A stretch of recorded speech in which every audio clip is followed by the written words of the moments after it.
I stand to oppose the President address motion. Sir, I start by putting to this House how this foreign policy for our country has been compromised from what its traditional position has been. Sir, take the case of Palestine.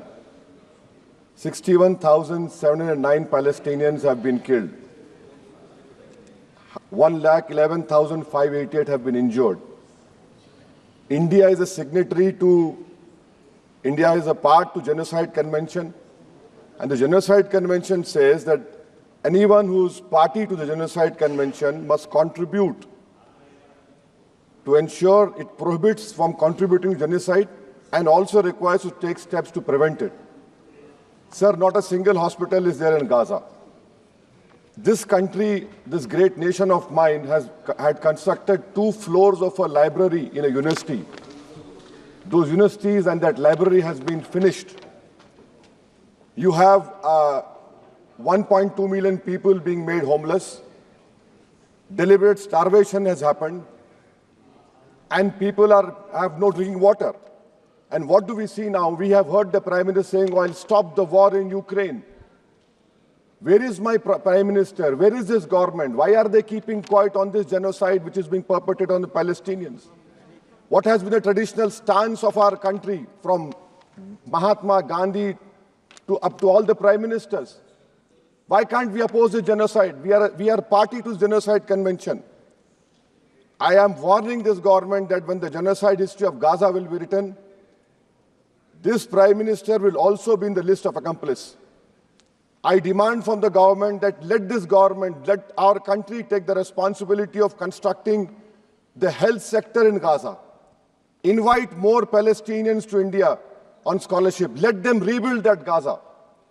We cannot be part. How can we allow arms to be exported to Israel? An Indian ship was stopped in Spain. We are signatory to this Genocide Convention. How will history remember us? With what face can we face the world? Sir, second point. India's moral voice is dead in Palestine, sir. It is completely dead in Palestine, sir. Sir, come to China. The army chief in the interview to an English newspaper said rules out any troop cut along LAC. He says no troop normalization can happen. Why are we back to business as usual? Mansarovar Yatra will start, direct flights will start, visas will be issued, Chinese investment will be welcomed with open arms. Can we patrol those 25 patrolling points which we lost? Can we go and patrol in the buffer zones of Galwan, Pongsong Su, Gogra, Hot Spring and Kailash Range? No. With what we have lost 2,000 square kilometers of land.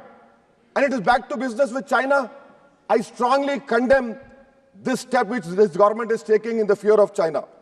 Come to USSR. Pew Research study had said that 7.25 lakh unauthorized immigrant Indians are in USA and 18,000 are in final list for removal. Are we going to accept all this 7.25 lakh? Are we going to accept this 18,000 who are in final list for removal? How many aircrafts do you require? 300 aircrafts. Can this government has imagined what the loss of remittance? What will be their employment over here? They have no policy. In Bangladesh, for one person, we are destroying a relationship with Bangladesh.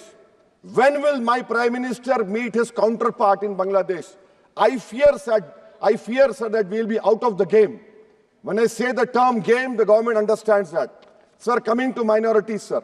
In 2023-24, 2,064 crores out of the budgetary allocation of 3,000 crores was surrendered by the Ministry of Minority Affairs.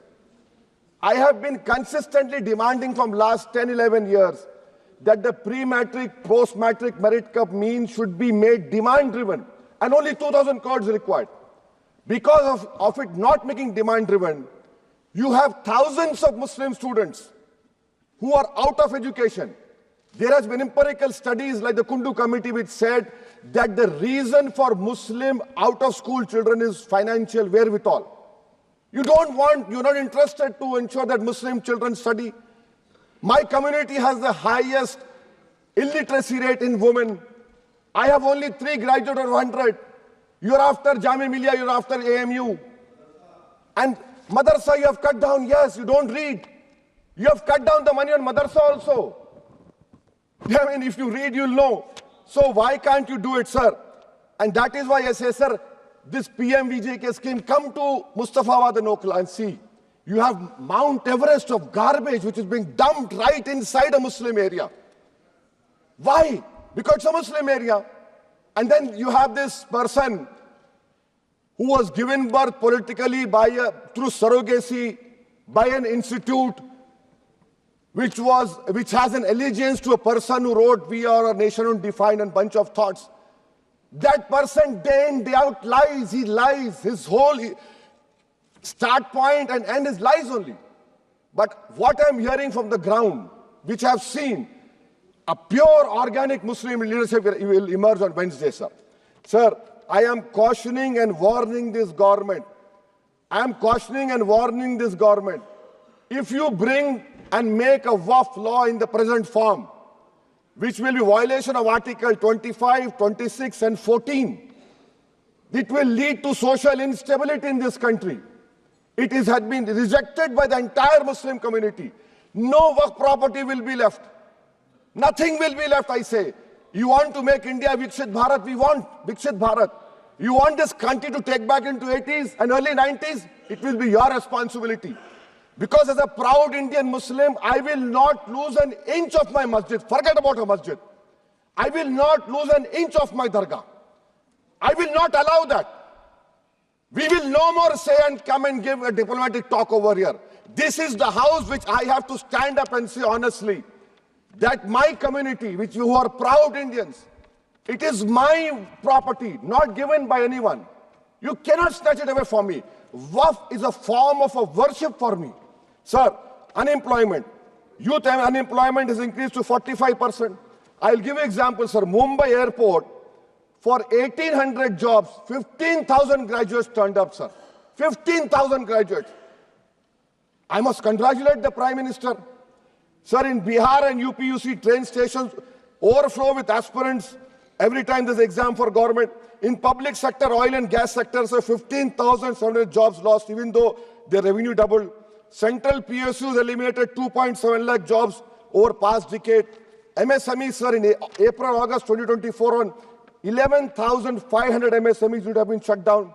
Manufacturing employment fell from 12.6 in 11-12 to 11.4. Sir, in conclusion, what is the government showing us? And I really feel pity for the allies of NDA. Despite their 240, they are irrelevant now. I mean, you can take something here and there, but what about the country at large? What about the youth of this country, which the only nation in the world which has a demographic dividend is India. And this government has failed to uplift the youth. That is why I on the grounds which I have submitted, I oppose this present motion, sir. Thank you.